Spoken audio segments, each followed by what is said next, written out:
भोला ताक दी है ता सूखल गाछ हरियार हो जाए। भगतन के अपन भोला रक्षा करेला हरदम। जेकर श्रद्धा होई साचे होए शिव जी के पाए। काहे किए भैया ओम से व्योम बनल सत्य बनल शिव शंकर से। ओम से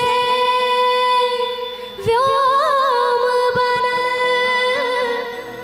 सत्य बनल शिव शंकर से। सारा दुखावा दूर हो जाला हाय बोलबम के मंत्र से। यही से तो कहत है चाव मीठी मीठी तालियों का साथ देते हैं कि जेकर नाथ भोलेनाथ हुआ नाथ कैसे होई। जेकर नाथ भोलेनाथ हुआ नाथ कैसे होई। अनाथ कैसे होई अनाथ कैसे होई। अनाथ कैसे होई अनाथ कैसे होई।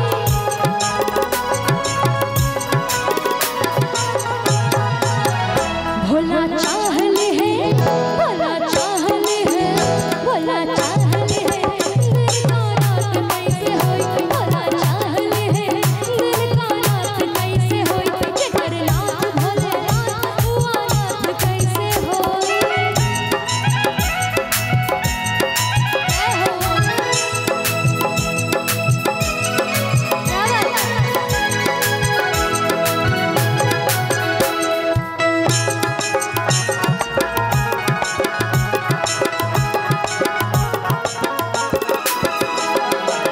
श्रद्धा की बात